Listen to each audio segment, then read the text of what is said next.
We'll start with. The face, Thomas. No? Okay.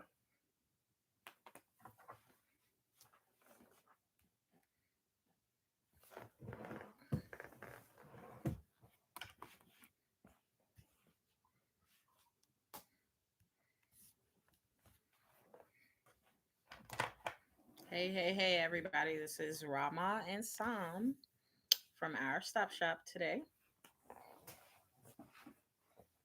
Why are you looking like that? We just giving folks a couple of seconds to get into the live before we start discussing what we're supposed to be covering today. Happy Monday, everybody.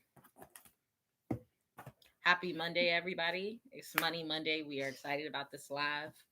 We will be discussing two things and then we gonna let y'all go about y'all day. So I'm really excited about it. So today's live will be covering. Sam, would you like to say hi since you're on live? Do you want to say hi? Sure. Hi.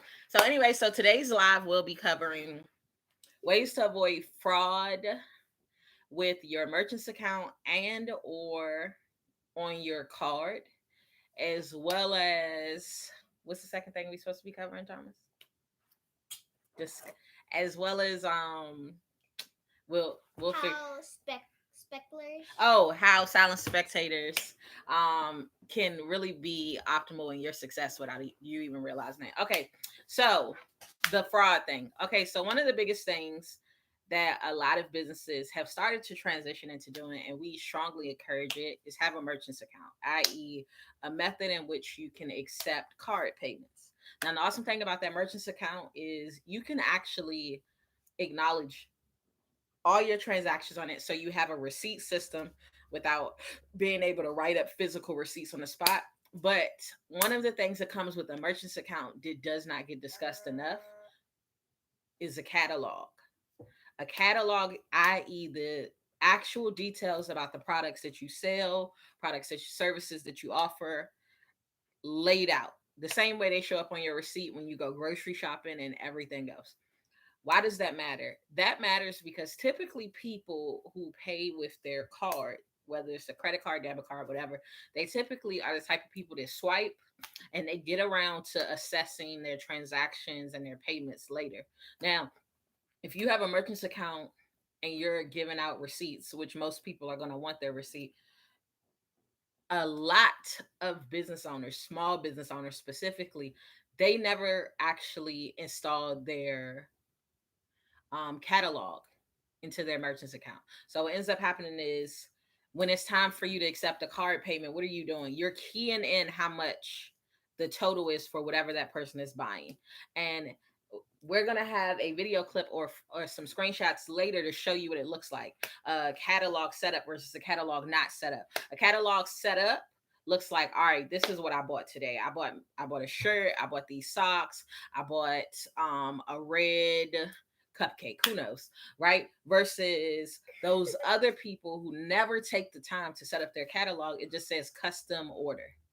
Now, if you're a type of brand where your brand recognition isn't even really established, like you don't have a footprint for, I've done business with some people where they were a catering company, but their merchant's account was in a recording studio's name, right? So for me, the moment I see a recording studio on my thing and I know we ain't did nothing music related, I'm flagging it because I have no idea what the purchase is. I can't recall it. There are no details there. One of the biggest ways that lead to fraud is the fact that people have a short-term memory. So people start looking through stuff, they don't recall it, they say I didn't do it. And what ends up happening is it results in huge chargebacks for the merchant. And at this point, we're talking about small business owners more than anybody. So you're talking about small business owners with now chargebacks, now fees they have to be able to accommodate for. You're talking, I see it. You're talking about now the inability to get approved for transactions or get your money advanced to you. One of the things you'll notice with some merchants accounts, some merchants will allow for you to withdraw your cash from card payments immediately, while other merchants will put that bad boy on hold for 30 to 90 days to make sure there are no chargebacks or no type of issues where somebody's disputing the transaction you generated. It is annoying to set up your catalog. I will not pretend it is not. But if you are in a business where you have set products, instead of you just add new stuff to your catalog because you think it's going to make you money, it's super easy. You do it one time and now you have your whole catalog laid out. And now you have the freedom and the flexibility to even allow for people to step in and do work for you, right? Because it's thoroughly laid out exactly what you're selling, exactly what the price points is. People don't need to see an extensive price list or play the guessing game when it's time to charge stuff for your business, because it's in there and it's detailed and they know exactly what they're looking for because you have those labels attached to it. So that merchant's catalog thing is a huge deal. Imagine going to Target or Walmart buying 150, 200, $300 worth of stuff, and you bought something and you went through buyer's remorse and you bring this receipt back like, I want to return this. They're going to look at that receipt. Imagine them not having a catalog. They're going to look at that receipt and they're going to be like, we're not sure that the transaction is on this receipt. There are no details attached to it. So that ends up leading to, on the merchant side, it ends up leading to a huge amount of possible chargebacks, disputes, things of that nature. And you can't even protect yourself because you don't have the details of what you sold in the first place. You just got some numbers accounted for with a card payment attached to it. So it really does want to, it's a short-term sacrifice of time for long-term rewards, and a lot of protection for yourself in the process, right? And for people who use their cards, which we also encourage, we tell everybody you don't do stuff without a return on ROI. So ROI typically correlates to a credit card, right? Because your credit cards give you cash back or rewards, stuff like that. All right. So typically those people, when they're using their cards, it allows for you to catch stuff too. If you're going through your card statement, the thing that I love about credit cards even more than debit cards is credit cards will sort your transactions by purchase types.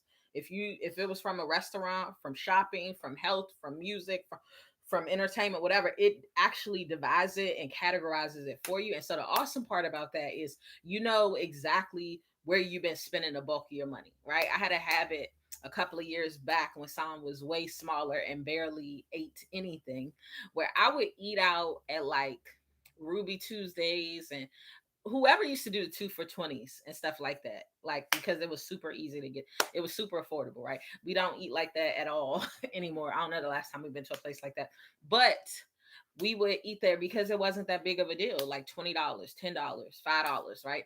um and so I what was my point behind that? Yeah, so I would eat there all the time, right? And so the awesome thing about that credit card feature is it would categorize, and I was saying I was spending a good about 60 to 80% of my card transactions at these food places. So it allowed for me to catch some flaws in my thing, but it also allowed for me to see when some stuff didn't add up. Like, I don't recognize that business name. It allowed for me to be able to handle it and proactively resolve it and reach out to my credit card provider, and they provide you with insurance for every transaction. So it double downs as in your favor. So a great way to just, if you're a small business, the great way for you to avoid the fraud, the chargebacks, the cancellations, the possible disputes, or holds on your money with merchants, you need to create your catalog. Detail what it is you offer as a product, as a service. We have a catalog for everything: our consults,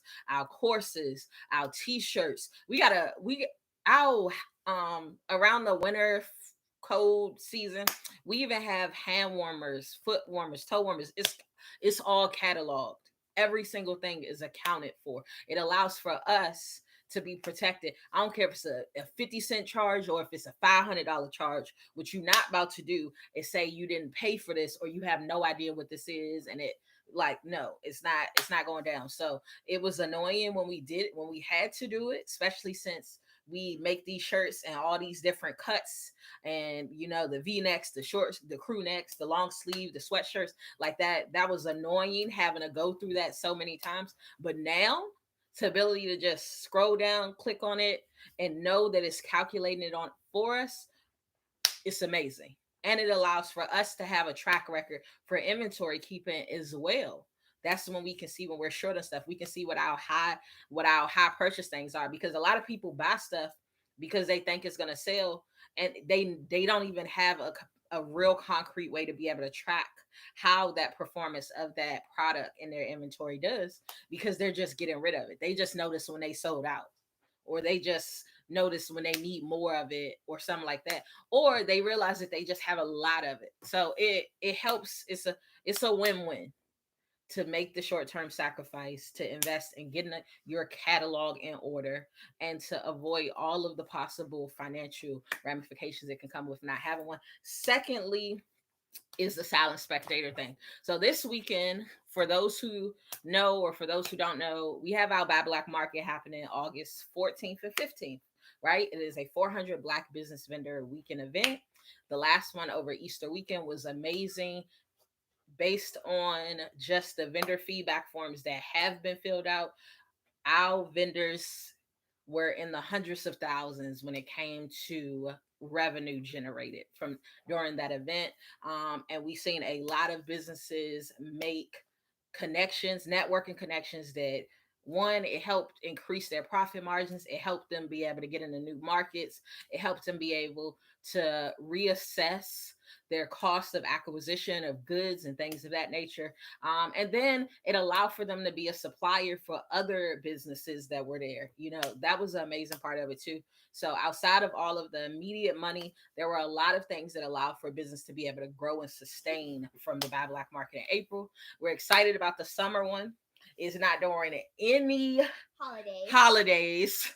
We were competing with spring break and Easter weekend for the April one. This one is not during any holidays. Only thing happening during that weekend is some of the universities are opening back up, which makes it better for us, because we got all this new tourist traffic coming into the area, because they're excited about being new Wolf Packs and new Blue Devils and new, what's the other ones, Tar Heels. So it's a win-win for us. Yeah. So the reason why I mentioned that is this week is the last week before vendor fees go up. Vendor fees go up after May 31st. So this past weekend, we were doing a very aggressive campaign. So one of the things that we teach about is marketing strategies and using ad strategies, right? 99% of the people who were finalized as business vendors for our last Buy Black Market in April, we used targeted marketing. We had literally 10 days to get all of our vendors finalized, and we had just under 400 vendors finalized for that weekend event in 10 days. And nobody really knew about our company as business owners prior to that event. So we were able to do that through targeted marketing and very strategic ad strategies, which has been amazing option.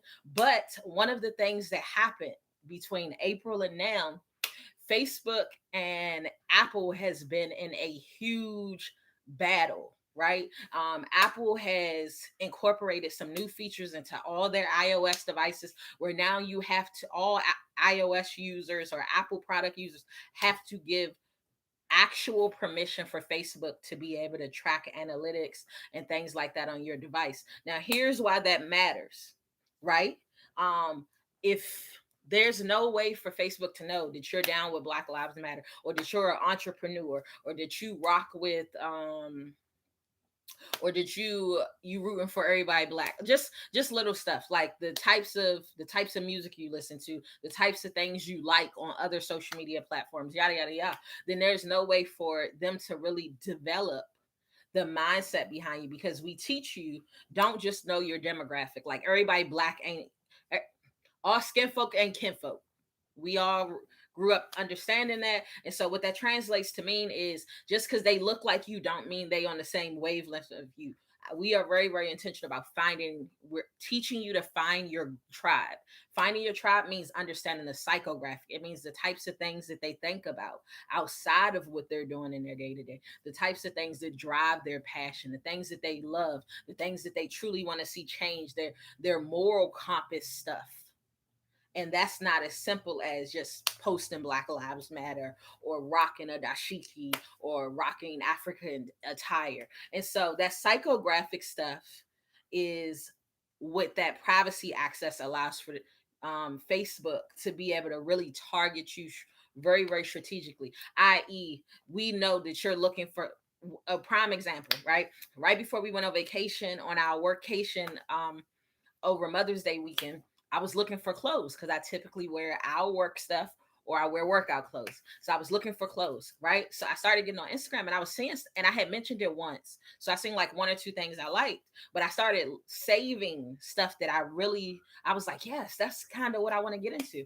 And Instagram now, anytime I open up the search feature, it's halfway filled with outfit suggestions from different personal stylists and consultants and things of this nature. And it has fine tuned it so much at this point that it's like, all right, I'm about to hire this person as my stylist because they get me.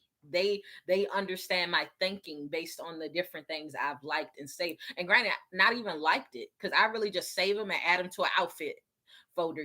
So that algorithm has allowed for them to get a sense of the different things I'm attracted to, that appeal to me, that sway me in the right direction to even want to engage. And so the awesome part about that is that's the same type of algorithm that allowed for us to find Black business owners that wanted to grow their businesses. That's the same type of algorithm that allowed for you guys in 10 days to be able to learn about an opportunity, do all your due diligence, share the information, connected with even more people, be able to show up, right? But the beef that Facebook and Instagram is having, it is hurting that.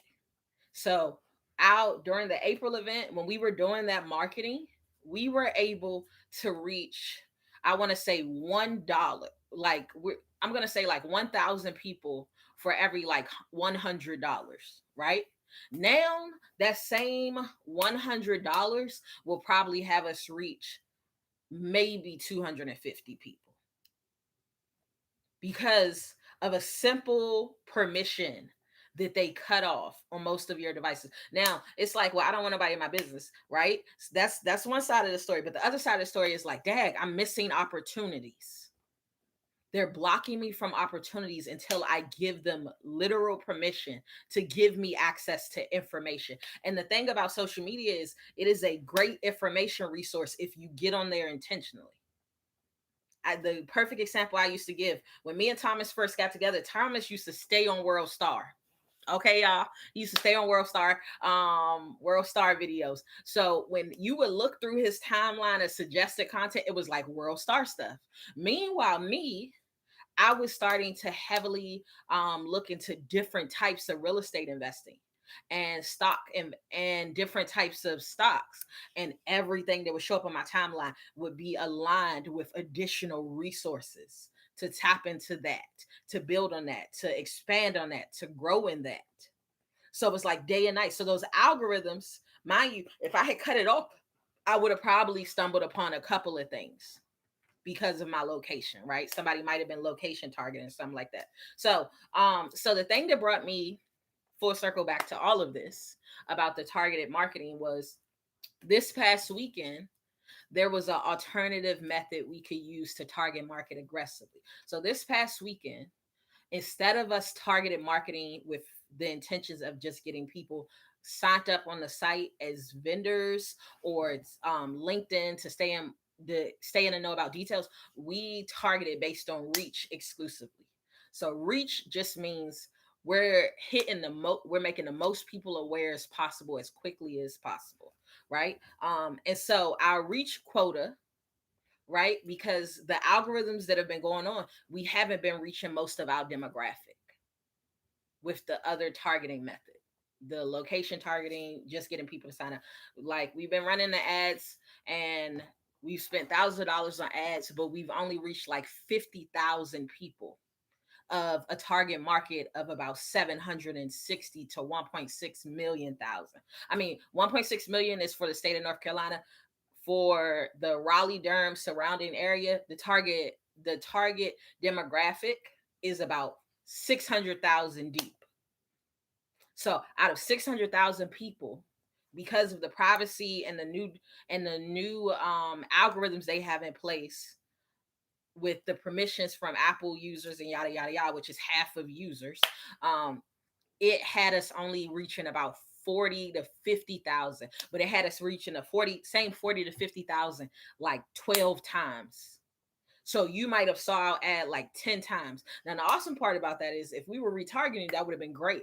But the downside to that is if you're somebody like me where you're not a native to the area or you didn't know anybody here and you just came here as an entrepreneur, there may not have been somebody to share it with you. There may not have been somebody to tag you in it. Because if you look through the comments, people are tagging other people and people are sharing it once they see it. But if you're that lone wolf trying to build somewhere new, you might be isolated from it. You might miss the window of opportunity. So one of the things we did this weekend, which this full circle thing is coming back to, I promise. One of the things we did this weekend, we did a reach campaign. We did a super aggressive reach campaign where we're reaching 50,000 people per ad per day. So we started on Friday and it'll end at the end of this week because by the end of this week, we'll be able to reach the entire community at least once. Because the awesome thing about the reach campaign is you can dictate how many impressions the ad has. What are impressions? That means how many times the same person sees your ad. So what we did is we increased the impression window to 10 days. So what that means for every 10 days, and it's going to be less than 10 days before this ad finish running, every 10 days you will only see that one ad one time. And so the awesome part about that is forces Facebook to have to reach more to demographic, but it's a catch-all. Like if you start to look through our ads, you might notice like a random laugh reaction or something from somebody that's envious of the fact that we're doing this, right? So it's like it's becoming a catch-all because finally capturing everybody within the demographic, but it's only capturing them once. And here's the awesome thing about that reach thing. So when we're doing a targeted demographic based on just getting people exclusively to sign up, Facebook was targeting the same 60,000 out of like 700,000 people 8 to 10, 12 times, right? To make it constantly a forethought in those people who they knew were going to sign up. But during the reach one, you're not going to see that many reactions on the ad. Like when we were targeting those people that were prone to sign up, not only did they like it, they tagged people in the comments, they shared it. For the reach one, we so far we've reached about 150,000 people since, I'm gonna say, Saturday morning, because we didn't start running the ad until 10:45 p.m. Friday night. So between Saturday morning to today, Monday, we've reached 150,000 different people. Now there are only like 10 reactions on the whole ad. There are only like 10, 11 reactions on the whole ad. Meanwhile, there are like 500 link clicks. That means there are people that are seeing that ad, they're going to the website. There are another 60, 70 shares, right? There are no comments. Nobody's tagging people. They're saving it though. They're saving it and they're sending it to people via DM. So what's happening is it's a lot more silent spectating happening. They're not saying anything out loud. They're not publicizing their connection, but they are executing on the opportunity. Then if I was to just look at the analytics like, well, this ad, I spent that much money and this ad resulted in at least this many likes and this many people commenting and tagging versus the ad that we're doing for reach. It's reaching all these people and nobody is actually engaging on the ad, but they're executing on the call to action. The call to action isn't to engage on the ad. The call to action is to end up on the website. The call to action is to learn about the buy black market. The call to action is if you're a business owner, sign up to be a vendor. And guess what happened this weekend? We had less than 10 people respond to the ads, but we had, I want to say, close to 15 people sign up as vendors. And so it's super important if you are in business, if you are trying to publicize something, if you are trying to drive awareness something. I told you I was doubling back. Trying to drive awareness to something. If you just want to make this, you want to normalize, maximize exposure to this thing that you feel like is underrepresented. I promise people are watching even if they don't say anything. Mhm. It's important for you to know the analytics. It's important for you to know the insights. It's important for you to be able to see how it's done, how it's happening on the backside. It's really important for you to be able to read those numbers, understand what those different classifications are, because if you're waiting for you to have social media influencing fame or their 5 seconds of viralness, like, you may miss your window of opportunity to have really major impact because you're expecting it to look a certain way. And we prefer for us not to be on everybody's radar, to be the most popular, if we're able to have effective impact. And that's what we were able to do. We were like, there were people that was like, I never even heard of this, how did I miss out? Well, cool, this time we're gonna make sure we reach you, even if you're not the type to execute a call to action the way other people would, even if you're not the type to like it or get to tagging and having whole conversations in our comment section of our ad, or getting to discuss it and plan it out with your friends in the ads comment section, or to even say it out loud. Even if you're the type of person that likes to silently execute and stay down until you come up, we're gonna reach you this time, but it might not look like that from the outside looking in to others. If you see that ad first, right, if you see one of our reach ads first, you're gonna be like, man, they must not be doing a good job marketing, because ain't nobody even responding to it. Meanwhile, if you see our retargeting ads, where our warm targets for those people that did engage, those people that went to the website, those people that saved our posts, those people that shared our posts, even if it was privately, then you start to see all the engagement. You start to see your tribe. You start to see all the like minds. But you have to get to the place where you're comfortable executing with or without somebody co-signing. You're comfortable doing the work with or without somebody there to say, yeah, keep going. Yes, this is what I've been looking for. You look at just the language in the comments is different. You got people begging us to come to different states in the ad comments connected to the ones where we were just targeting very strategically signups, because the culture of those people, those are doers. Those are the people that have been waiting and sitting in the and they ready. They just wanted somebody to give them a call to action. And so it's super important for us to just remind everybody. We don't know what your passion is, what you care about, what you got going on. You might think that nobody's paying attention. Meanwhile, half the world's watching you. They're just comfortable not saying anything.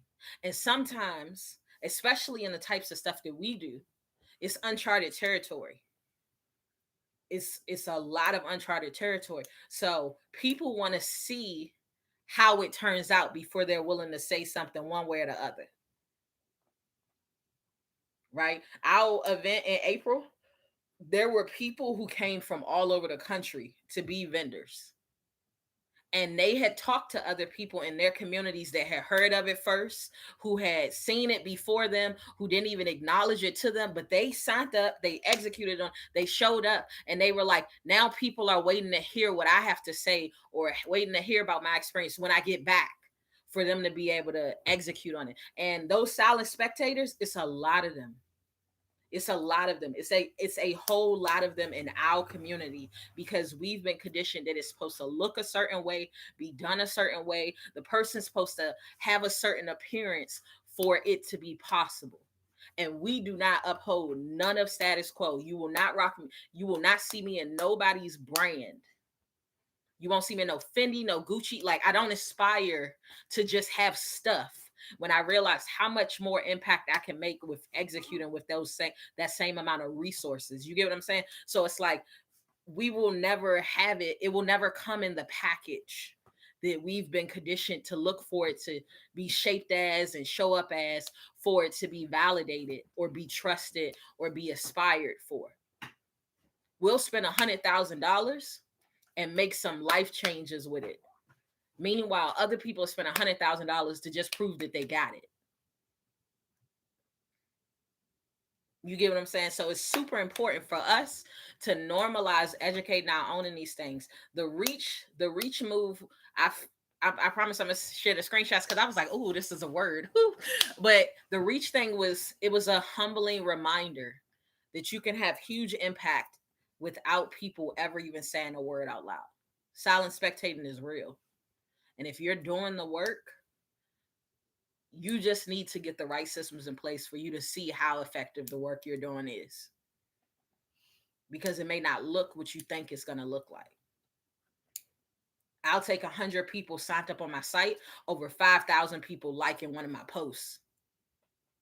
In the last 2 weeks, our analytics just on our Instagram page, we have literally link clicks every day. That's why we were forced to create the link tree, because people were ending up on our Stop Shop's homepage and they were like going through, but some people are lazy readers, let's be honest. So they were going through, but they weren't making it to where they were trying to get to. So they were trying to make it to our free masterclass, but our free masterclass is a certain, you got to go through enough to make it to there. So we created the link tree so everybody can find exactly what they're looking for, very streamlined. But it was like there was so much silent spectating happening. There were no comments connected to it. There were no likes on posts. Meanwhile, the analytics show us that every time we post, it's getting shared and DM with people at least 15 to 20 times. Yet none of those people ever message us. None of those people ever comment on the post. None of those people ever like the post. You get what I'm saying? Silent spectating is very, very real. Yet we haven't, I'm going to tell y'all a fun fact. We haven't, because of the algorithm change, we haven't had time, and we're about to do it next week, but we haven't even ran a free masterclass ad in like 3 weeks. We haven't ran a free masterclass ad in like 3 weeks. And that was the sole way we got signups for the free masterclass. Meanwhile, we've been hitting at least double-digit signups for our free masterclass every other day. And we were paying a lot of money to run those ads for our free masterclass. So it's like people are taking heed to stuff. They're seeing the information and they're executing on stuff, right? We really don't even publicize the fact that we do consults, financial consults, business marketing strategy consults, credit consults, life insurance assessment consults, right? We don't even discuss that on social media. We don't post about it, nothing. Yet people are signing up for the consults heavy right now, because people are watching and they're taking heed to stuff, even if they're not saying anything. So whether you have a cause, whether you have a business, just do the work and be a reflection of what you want your brand to represent. And that can be in business or in life. If you want to uphold community, if you want to uphold wealth building, if you want to uphold mental health treatment, if you want to uphold spirituality, whatever it is, like this is a time where it's like, oh, I just realized that. It's something on that one. This is a time where it's like if you I don't know what you just did, but this is a time if you execute on stuff, somebody, they are watching. Like I seen it a couple of oh, there they are. Hey. Oh, hi. How you doing? So for those that are on our social media that is not, I believe that's Instagram. Yeah. No, that's Facebook. That's Is Instagram. it? No, it is Instagram. So there's somebody on our live with us on Instagram. No, That's Instagram. So Mommy, that's Instagram. I saw you when you pressed it. this is Facebook. That's Instagram. I'm telling you, you're wrong. Whatever. So yeah, what do you do? Talk to us. Oh, hi. My name is Erica, and I am a upcoming small business for S&J Indoor Playground. And I just happened to run across your business, and what you do. I think it was on Facebook, and I was, reading everything. I was looking at your videos and things that you were saying. I was like, okay, I have to get in here. I have like, I'm just starting up, so I was like, okay, some way, somehow, I have to get in here so I can get my name and my business out there. And so I'm looking to do that. I'm sorry, come August, what, 14th and 15th? Uh-huh. Yes, ma'am. So I'm just excited, but at the end of the day, I'm kind of like nervous. So I've been wanting to like private message you, just ask you like just different things. I think it's important to do that. And I encourage it. Honestly, we share a lot of free info. So this is one of how many months we've at least been doing this since the beginning of the year. Yes. Consistently, our weekly lives. Yeah. Everything we do. So funny story. Everything we do, we are terrified. Like we are taking on huge risks. I'm usually convincing my team to spend a lot of money without any guarantees that it's going to work. I am usually telling my team, this is what I care about. Let's make it happen. Luckily, I have people who are faithful and who trust in my will to live, if that makes sense. Yes, ma'am. Not, and I mean like as business partners, but just as family. It's not a lot of us, but us four, it's like we're the type of people, we learn information, we are eager to share it, right? We are not selfish with information. It's just like because I need to be able to have somebody to talk to it about. So me Right. sharing it with you allows for me to now build off of that concept, build off of that information, build off of my new understanding because I didn't know what I didn't know beforehand. Yes. And so for us, what we found was it was overwhelming being the only people that had that desire, that had even the mental capacity to just be like, yo, I just started doing this, let me put you onto it. Can you make a copy real quick, like I'll send it down Right. to you so you Right. can make a copy of it, so then you can look over it and we can double team it, because our desire is to have a lot done, but we know time is not on our side, and we know we're overcompensating for stuff that nobody wants to acknowledge out loud as how severe of an impact it has. Like the stigma, one of the big things that I like to talk about a lot is there's a huge stigma around every there's like a running joke in the Black community about parents taking out bills in their kids' names, but Yeah. most of the Black community don't know what they don't know when it comes to credit, which is frustrating because it's like Yes. a lot of us feel like we are in a lifelong cycle of bad credit because we don't know how credit works. Right. And I'm still learning. And so it's little stuff like that where it's like, all right, now that I get it, now that he get it, we just saying how much more we can do just by executing on this, right? There was at the beginning of the year, there was this property that we were looking at. I was like, that would be the perfect property to own. And it was off market. And then before we could even skip trace it, it went on the market. Now they went on the market for a little bit above tax value. And at this time, we're already making some other moves, but the property went on sale for I want to say like 100,000. But we didn't want to liquidate anyway. We don't buy stuff with cash. We keep cash in the bank. We buy stuff with credit. So I made a call because I was like, well, we can pull this from here, pull this from here, pull that from there, and still stay under the utilization because we understand how credit works, right? And I made a call to a relative who gets the credit stuff. I was like, I want to buy this property. I want to put in an offer. First thing, it went on the market Friday night, like 9 p.m. I said, I was calling the realtor all weekend. I said, I want to put in an offer first thing Monday morning, cash. And we were going to pull it from the credit cards. Like to be able to say, I'm going to need you to put up 30,000 and to have somebody be able to say yes right away is a powerful thing, but that requires for you to position yourself around people who are just as equipped as you to not Right. be terrified at the idea of spending $30 on $30,000 on something they ain't never seen. This is your first mention of it to them. They have no idea anything else about it except the fact that you want to own it, and you're talking about doing it together. But that comes with the education, that comes with wanting others to win, that comes with being eager to share not just the downfalls but also the come up. Like, I don't want to have to figure out how to make time to reteach it. I rather make sure you're being equipped with it as I learn it, so as we go it doesn't lose momentum, because that's what ends up happening. A lot of stuff lose momentum because it was one person gassing it.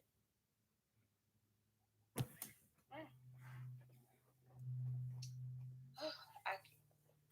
I'm just so ready to just learn so much more. And it's so much to know. And that was what it was for us. It's like we can't afford to be experts in everything. There's room for everybody to have a seat at the table, eating whatever they want on their plate, if you're willing to just give them access to information. They might not be where you are, but do you understand the benefits of them being able to get into the room with you? And that's what it is for us. It's like most of the most impactful things take a team. They are not lone wolf stuff. No matter how much people say I sacrificed, I did it on my own, I bootstrapped it, it's a lie. Like real estate, which is one of the biggest wealth generation tools in the world, it takes a team. You can buy it, but it takes a team. Like you ain't about to be your own engineer, architect, appraiser, surveyor, your financer. You're not about to be everything. It takes a team. Like, because it pulls you away from being able to do anything else if you have to do everything. You're only able to make so much progress. So that's what our logic is behind everything we do. And that's why we're so adamant about sharing information, not just opportunities, because you'll be given the right type of opportunity but without adequate information to execute on it. Well, I have been following you ever since I first seen it on Facebook and Instagram, and I just been trying my best to just keep up and just push myself, to get out there more, so I can be more knowledgeable about what's out there and in our community for us. So I just would like to say thank you. That means a lot. Despite the fact that the team is right here, everybody tired. We worked out right before we meal prepped, went live, but thank you guys. But the whole squad equally, they're like that. Sam is a 9-year-old know-it-all, and she's putting the kids on. Thomas, he's figuring out how to restructure it to cater towards the special needs community. And Shola, who you guys have not seen yet, he caters towards the Gucci Man type of crowd. If you catch my drift. But our whole team, we hitting on a lot. I encourage people to speak up, say something. I know the more you find out about, the more it can be intimidating, because you're like, well, I don't feel like I can hold my own. But I say speak up. Like, the only dumb question is the one you refuse to ever ask. Like, and I must to speak up. Closed mouths don't get fed. Exactly. And we like to eat good over here. We don't do no oodles and noodles and hot dog and beans. Like, we like to eat right. You know what I'm saying? Like, so it's like you really got to be on your stuff, and we encourage everybody to do it. We know for a fact that these lives, even when people get at them because they are scared, people are going to see their faces. We know how to read our analytics, so we see the impact of every single thing we do, and that's the hill we're willing to die up on, so to speak. That That is very much so the one. So in the future, I will just have to send you guys like a message, like how can I just make sure that I keep up, with you guys like all the time. Because I had so much that I have in store, so much I need to know about with running my business, just a lot. So how can I keep up with you? At this point, you might need to backtrack, to be honest, Okay. and catch the stuff that's already out there, because that may be a lot of the answers to the questions that you've been trying to. I will say I'm very, very spiritually centered. And I can only speak for myself, my whole family. I want to believe we are, but I can only speak for myself. There was something when I started to align myself with the things that I was genuinely supposed to be doing. There were times where I would feel voids, but I couldn't explain what was missing.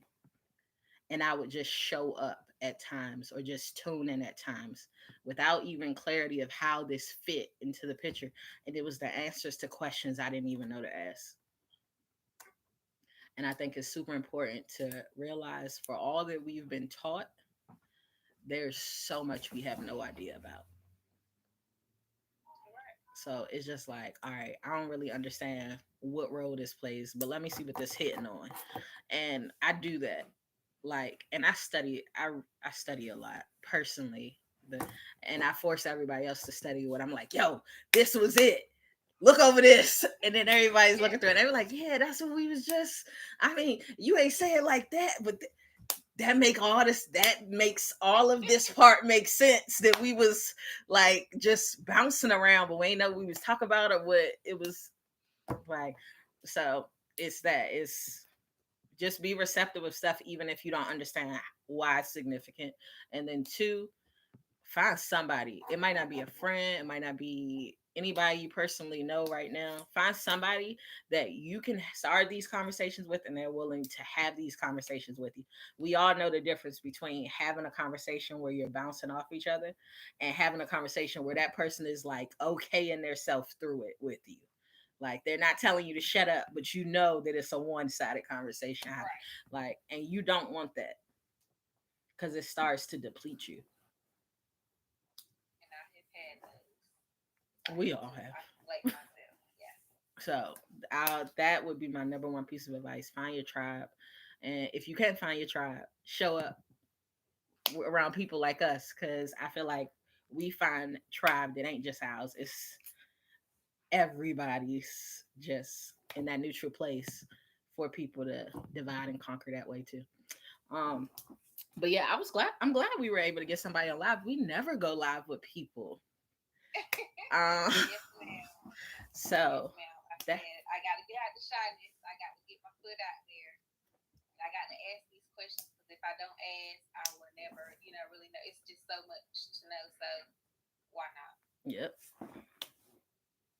Well, thank you so much for having me. And I can't wait to see you guys. This The whole summer. team. Definitely. Ooh, ooh. We're excited. If you have any questions in between, we send out email blasts, so check the emails, even if they're in the middle of the night. And our phone number is at the signature of every email to call as well. Okay. Thank you so much. No I problem. appreciate you guys. You know how to close it? Uh-huh. Go. No, over there.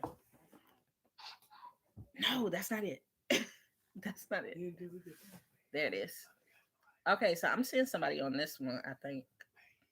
Well, Approve. Approve it. he's just gonna have to wait, Thomas. And Oh, Jasmine. We love Jasmine. So I think it's gonna let us do it.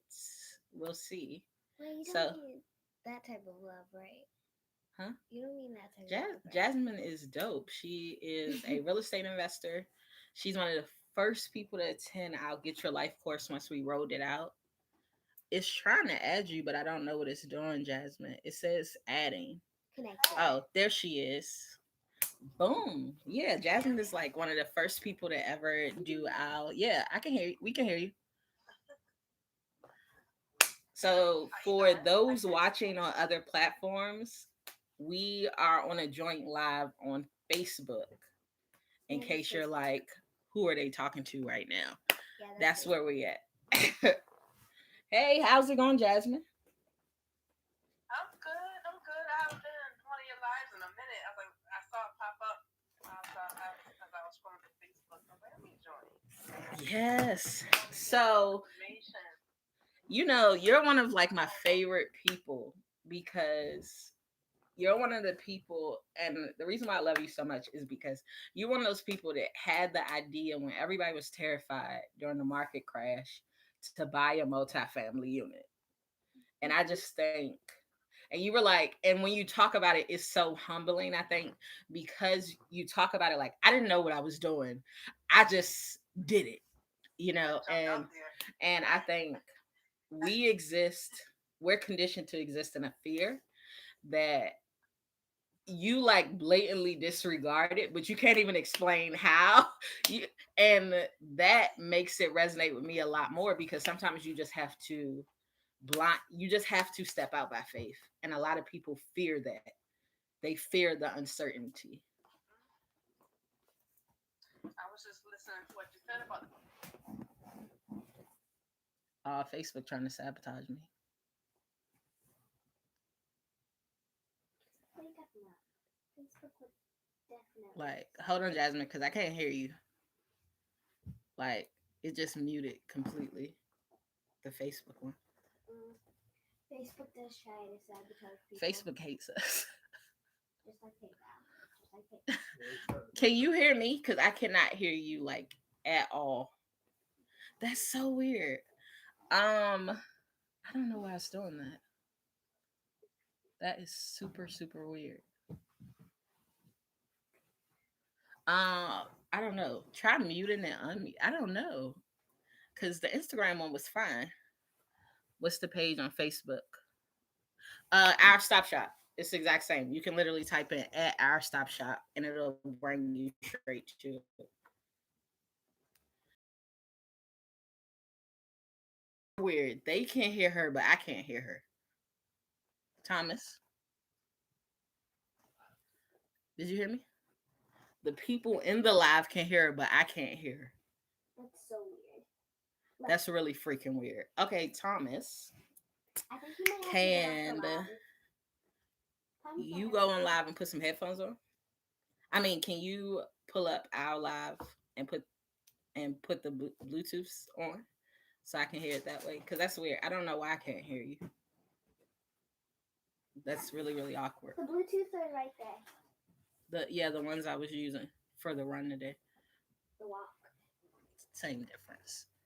All right, we're gonna try to figure out how to get through this technical glitch, Jasmine. I'm not sure what the issue is with Facebook. It has, I want to say Facebook hates us at this point, but they still take our ad money. Because our Facebook Live has crashed the last 4 weeks. So it's a miracle that y'all even here right now, to be completely transparent for a second. Like, our Facebook Live has truly been giving us some issues uh, for a couple of weeks now. So at least it didn't cut off. Sure. At least it didn't cut off on us this time like before. Yeah. For y'all Instagram, that was this one. Sorry. So Thomas is working on making it so I can hear what's happening on the Facebook Live so I can actually be able to engage with Jasmine. And while we wait, I guess, since everybody can hear me, but I can't hear her, only other thing that I will say, as we prepare for the end of this month, this is a great time. We're about to head into we're about to head into the end of the second quarter. So this is a really great time to be assessing how to avoid um, forfeiting profit, whether you work a real good paying job or whether you run a business or have a passive income stream that generates revenue for you. This is a really great time to be figuring out some very strategic ways to get some of your profit or your taxable income off of your balance sheet, your life balance sheet or your business balance sheet.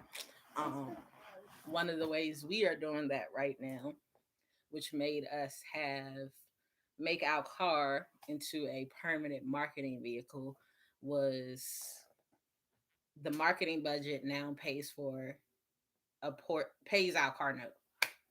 Our marketing budget, our entire marketing budget doesn't, but a portion of our marketing budget under our Stop Shop now pays our car note because my awesome bow tie squad Chevy rides around at all times promoting the free master class and the Buy Black Market.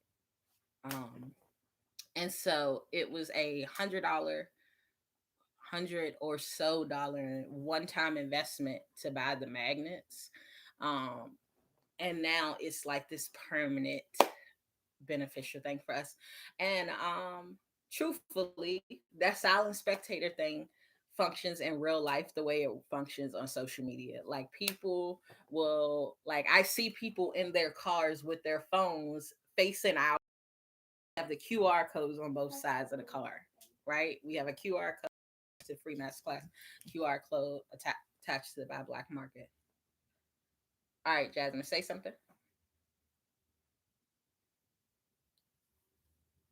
I can't hear through you either. Thomas, turn it up all the way. Try it again. So you can hear you, but you can't hear Jasmine? No, it sounded like it cut off. Because I can't even hear myself. Yeah, because Facebook keeps freezing. I think here it is.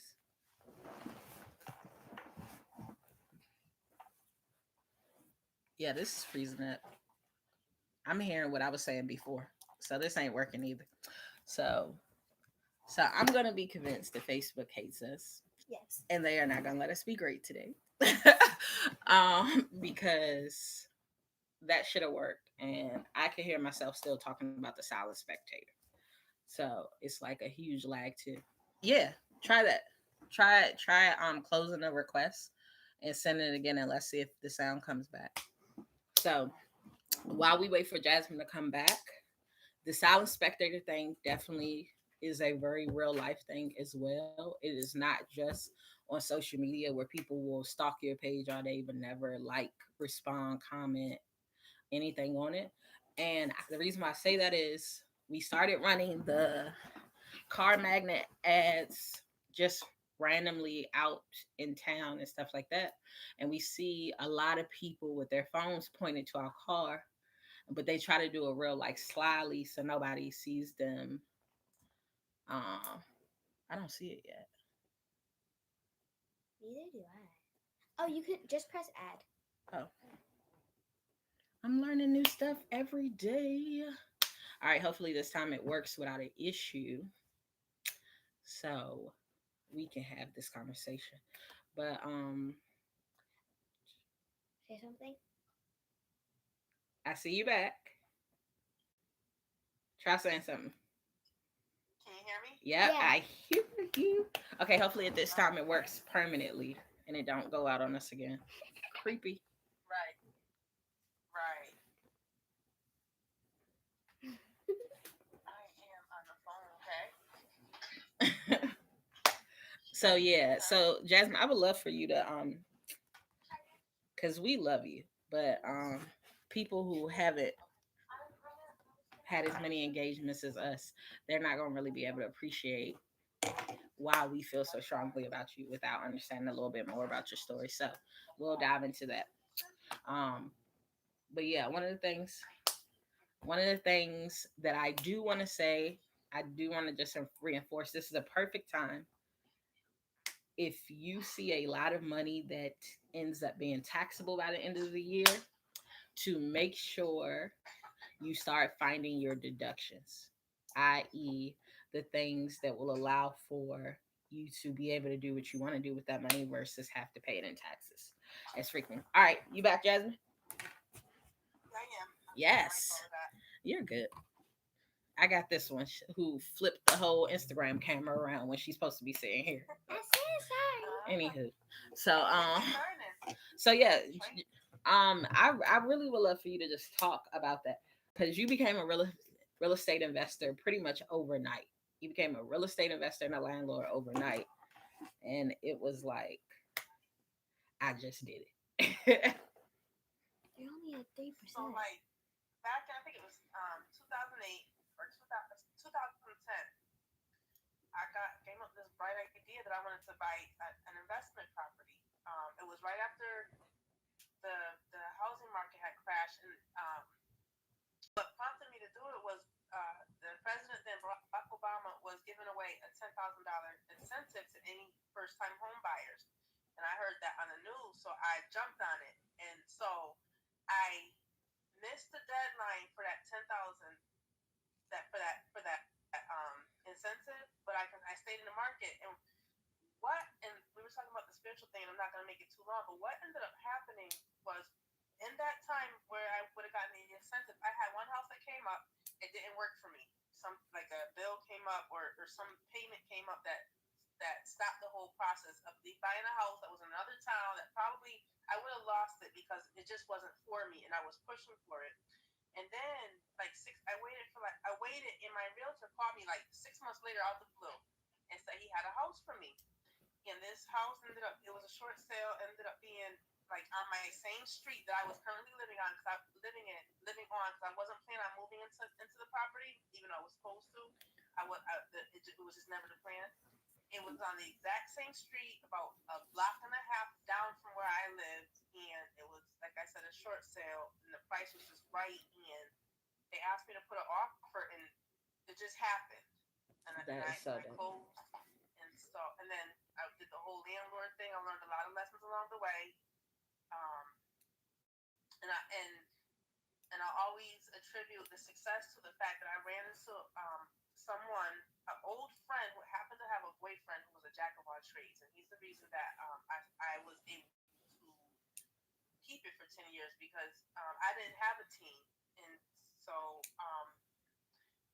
I, you know, the fix it, the hair, and the little things there, I didn't know anything about. I also had my dad at the time who was helping me out, but I didn't really have like anyone to watch out for this space because when you're dealing with people, you need eyes. So Yeah. I ended up running into this guy, and I put him on my third floor, him and his girlfriend, and I kept their rent low, and they've been there ever since, It's amazing. helping me out with the plates. But the point is it was all timing, spiritual.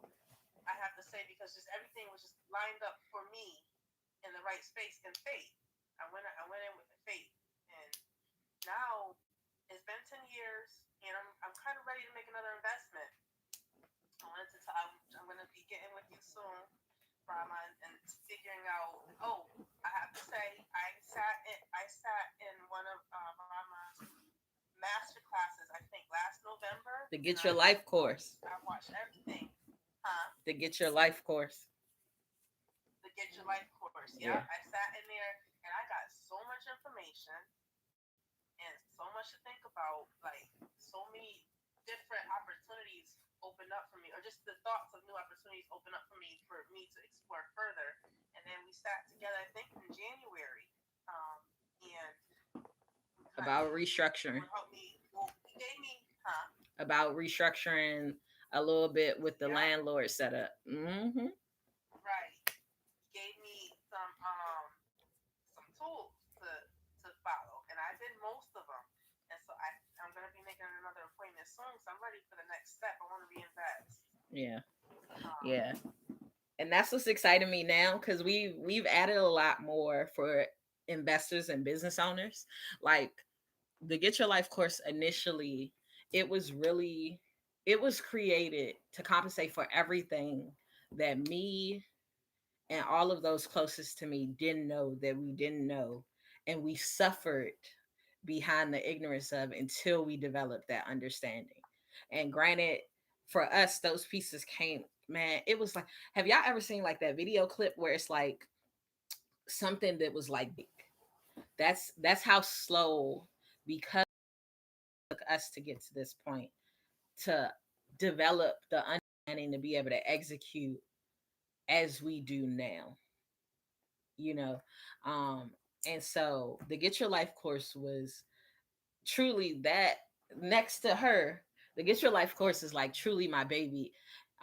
Just in the sense that it's like to know how much I suffered through and overcame, and to know how much those around me had suffered through and overcame, or just any roadblocks that they currently have faced, but were able to overcome quicker as a result of what we know today. It was like, you don't know when you're going through stuff like that, you don't even know what questions to ask to start to solve the problems. It's not that you're not trying to do anything or you don't want to do anything. It's like you don't, it's like you're going hard in the wrong direction. It's like running real fast in the out of in the opposite direction of where you should be going because you have no idea which way to go. And the Get Your Life course for me, it was like, all right, a lot of people are at different phases of that process as we went through. Like I remember what I was going through when this first thing was learned and that first thing was learned or this part started to be implemented. And had I implemented this before I did this, it would have changed everything about the trajectory and the timeline. But I didn't know what I didn't know to fill in those blanks. And so the Get Your Life for me course for me was just like, it's going to be a lot because it is a lot. Everything that we know now, everything that we do now, it's a lot, but at least you have access to it. And then you can kind of slow coast your building process. But at least now you have the answers to what to do next, to what step to take next, to what information to feed into next, versus just being out there and just being like, like it's a couple of things that I know that just I thought they were relevant and they are completely insignificant. And then there are things that I know now that it's like, had I known this earlier, it would have changed everything. It would allow for this timeline to have been executed on when that timeline was executed on. But I ain't know. I was just doing, I was just trying. I was and that's just not for me. That's for everybody in our team. They're like skill sets and knowledge and just innate things that we have the capacity to do that if it was honed in on in context with how it's beneficial, it would have allowed for us to thrive and avoid so much along the way. And that's where we're at now. We're like, nah, we're not trying to help you recover. We're trying to make sure you avoid it. Whatever that thing is. We don't want to relate to anybody and struggle. We want to make sure you hit the ground running and the roadblocks are non-existent. And I think that's the difference. And our intentions for it is like, all right, the price has to be up some because people get too comfortable when they don't have to work for it at all. But it's like we want to make it accessible where everybody has the capacity to start implementing and executing as soon as possible. And after seeing how that little susu scam, that flower scam prospered with $500 entry fees, we know that we not about to be excusing anybody from being able to afford our stuff at this point because we made sure to keep it far under that with or without stimulus floating around. So yeah. But yeah, I love the Get Your Life course, and it's just growing and expanding because we're constantly learning. For everything we know, for every skill we possess, for everything that we've mastered and we are excelling in, there's stuff that we are still heavily learning and still investing in aggressively to build on. And so for us, it's like, all right, it's time to put y'all on. Like that's really what it is. It's this point we need a team to just be able to collect the information and put it into the space that all of our Get Your Life family is in, so y'all can execute on it too, and be able to ask questions because it's going to be questions that come up because it's a lot.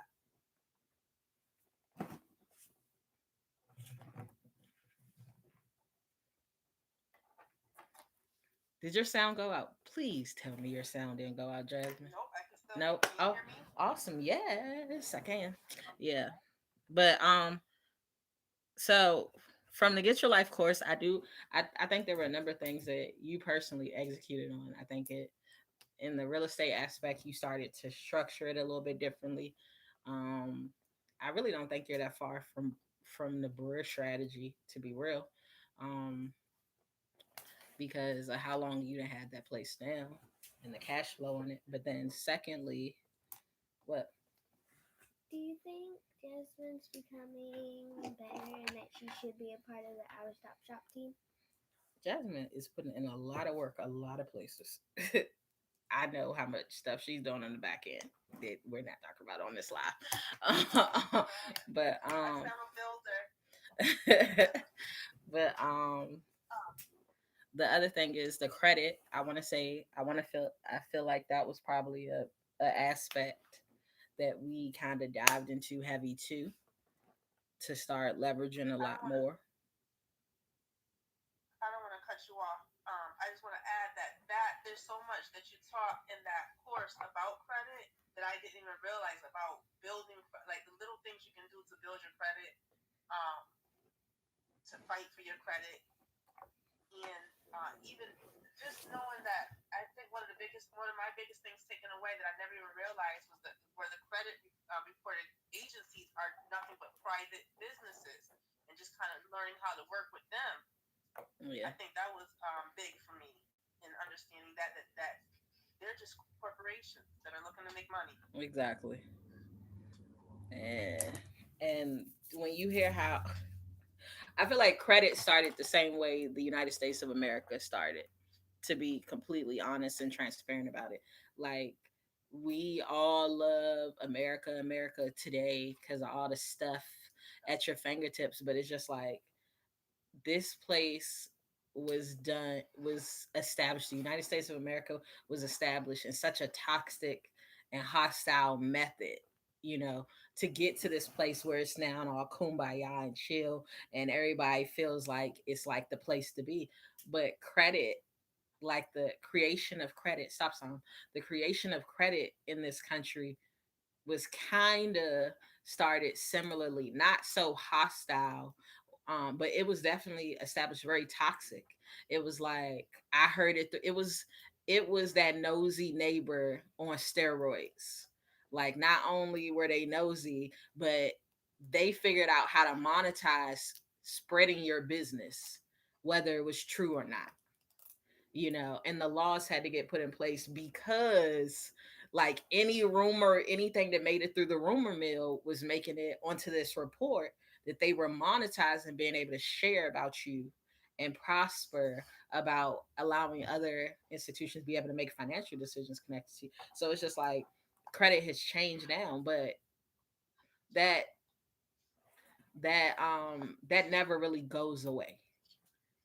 They just get better at the ways that they reflect some of the negative actions and characteristics they possess, in their culture, just like America. So it's just like, for us, it's super important for us to know it and not just normalize these real stereotypical characteristics connected to it. Like, it's so many ways to skin a cat, and our goal is to make sure you have your options so you can decide how you gonna do it, what work for you, you know so yeah, I definitely said this live was only gonna last 15 minutes because everybody was yawning at the dinner table. So I'm very amazed that this live went past an hour. But yeah, we're definitely gonna touch back. Jasmine, I would love for us to, maybe not the Monday live, but I would love for us to do a live. We're gonna plan it out. We're gonna plan it out, schedule out, because I would love to just dive into just the moving pieces of what you have going on, how you feel like the Get Your Life course. And I want to say, when you attended the Get Your Life course, it didn't even incorporate the life insurance yet. So since you attended it, it's a whole module now. So we'll probably toss it in the private Facebook group, because it's a whole module now that teaches you how to leverage the life insurance. We wrote that out in December. How to leverage the life insurance, how to tap into it for access to capital to start wealth building, how to get approved, no matter what state in life you're in, like workarounds, and just some things to factor in. Um, because that life insurance play is a good play. It's a good it's a good joker to just have in your hand, And so rolling out that one was exciting for us, And it's an awesome investment tool. Even if you don't want to, even if you don't want to focus on life insurance for yourself, it's a great investment tool that allow for you to generate a lot of money and somebody else make it on your behalf because you never pay into life insurance, which you get out as the beneficiary. So yeah, so I think that this was a long live, and apparently some of the devices are about to die. That's what this one has been flagging me down to let me know. So we will do this again. We love you guys to life. Jasmine, you're supposed to be coming down for this by Black Market, right? Yes. Mommy, the sound went out. I can read her lips. I know she said, I'm going to try my best. It's in August. Like, I'm a lip reader too, sometimes. so I don't know what happened to the sound, but I'm going to just take that as a sign. But we will see you this summer. We love everybody to life. All y'all to stay with us through an hour live. We typically don't go this long, so we appreciate it. Next updates are just going to be those screenshots, so keep a lookout for those throughout our social media because we are going to post those over the course of the week. And make sure to check out that clip, that soundbite clip we posted today, because I love that one too. I feel like it says something super, super impactful and important. Love you guys to life. Two, two, two. Mm, mm, mm, mm.